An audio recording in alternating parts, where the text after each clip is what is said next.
Hello everybody, welcome back to the next part of the MCU Phase 1 movies.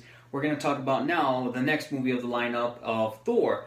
Seeing that the other two movies that have came up for the MCU turned out to be not only great movies, but a bit of a disappointment due to pretty much just canceled projects for the Incredible Hulk and to lackluster villain and some lackluster scenes from Iron Man 2, but saved by the performances by the actors themselves and the very ending of the movie, which pretty much saves it. But next new hero who finally gets his own movie for the first time, Thor, managed to make it up to an expectation. Well, let's give 10 reasons why. Let's first start off with the story itself. We get the origin story of Thor himself. And I gotta say, I don't know much about the lore of Thor, but I gotta say it's absolutely interesting. We get to see more of the origin of Odin, him becoming one of the greatest warriors who has defended numerous wars throughout, even losing an eye, and then not only that too, who has managed to have his own son of naming him Thor, and then also adopting a son from one of the frost giants, and turning him human and making him Loki, the villain of the movie for sure. And to me, I gotta say, the story itself of Thor's story is absolutely fantastic, and I gotta say, I gotta give credit to Kenneth Branagh for story evolves. And let's get to the next part. Chris Hemsworth as Thor. I gotta say, I did remember this actor making an appearance in Star Trek, being James T. Kirk's father. I was actually looking forward to it because despite his minor role in Star Trek, I wanted to see what he does with Thor, and he absolutely does a fantastic job. For those who are saying that he's dull, you're wrong. He does a fantastic job, and I absolutely love his role as Thor. He does deliver the great performances, even though him fighting against the Frost Giants was absolutely one of my favorite puns where he does talk smack. He's much more of the smack talker of the Avengers clan, unlike Iron Man, even though Iron Man is the one who does the smack talking. But Thor, Chris Hemsworth's performance as Thor, absolutely fantastic. For the next cast, I'm going to say is Tom Hiddleston as Loki. I did not expect him to be the villain, and I got to say his performance was absolutely great, and seeing how much of a menacing villain he has become ever since the very first Thor all the way to the Avengers, I gotta say Tom Hiddleston delivers a great performance and absolutely was, to me, one of my favorite MCU villains ever, and was fantastic. And as for the supporting cast, as for Anthony Hopkins as Odin, absolutely great. I absolutely loved him being the father of Thor. Idris Elba as Heimdall, the gatekeeper of Asgard. He does a solid performance, without a doubt.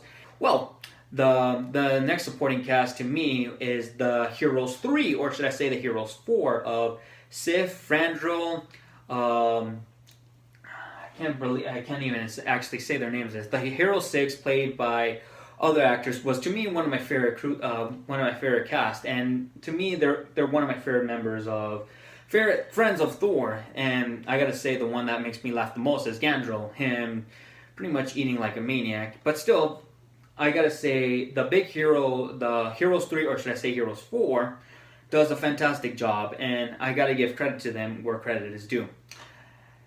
As for the action scenes, I was a bit disappointed. I do like them, but seeing that Thor manages to lose his hammer due to his actions of what he did with the Frost Giants, fighting him not only by himself, but with the side of his friends, but then also seeing the Frost Giant revealing that Loki is not only human, or an Asgardian, but also a Frost Giant himself. And that's when everything completely escalates, but anyways, that's what the consequence happens to Thor. We never did get to see any action scenes, even though the first action scene was absolutely cool, seeing Odin battling the armies, how he became a great warrior to Asgard, and also his son Thor. But then later on, we don't get much action scenes later on after that, and I wanted more, but we don't get enough in that, and that does get a bit of a minus due to that. And as for the next thing, I never get to mention Natalie Portman's performance as Jane Foster. She was absolutely great, but at least having the relationship between Thor and her was great and all, but at least it's better than Anakin Skywalker and Padme, without a doubt, because that stuff was cringy. But here it's good, but a bit forced. It's, to me, I opened this right here. to me it's good, but it felt a bit unnecessary, even though Sif is the one who's supposed to be the love interest of Thor, but in the comics is actually Jane Foster, and the future Thor, who happens soon enough. But anyways, could have been a lot better, even though the rest of the supporting cast of Kat Dennings' character, Stellan Skarsgård character as Dr. Selvig was absolutely great too, and that just held it up a bit more. The CGI and how the way the world looks of Asgard and where the Frost Giant's home is absolutely fantastic, and I gotta say it's absolutely cool. The fight scenes itself, I just could have wished a little bit more was done to it, but at least it does manage to show that the only thing that saves the movie is the performances of every actor. And the beautiful landscape of Asgard just immediately just caught my eye, and I gotta say it's really cool. What do I recommend? And I've seen this movie at least 6 or 7 times. I can't even calculate when's the last time. I gotta give this movie credit where credit is due. I would give Thor Ragnarok, not Thor Ragnarok, I keep saying that. I would have given Thor 1 an 8 out of 10. If it weren't for, I would have expected a bit more action scenes with Thor with his hammer, but him being stripped of his hammer due to his actions to the Frost Giants, and due to what has happened to him in the very end.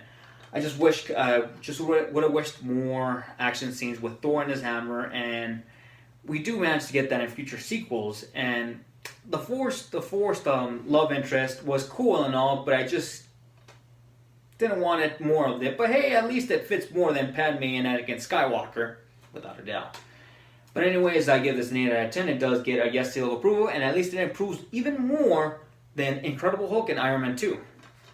And that settles it off. Well, next time we'll be reviewing the Captain America, the First Avenger. And yeah, this one's kind of a doozy and a surprising one too, because he used to be Mr. Fantastic, the Human Torch. Let's see what Chris Evans does as Captain America. I'll see you guys next time on Nerd of the 90s.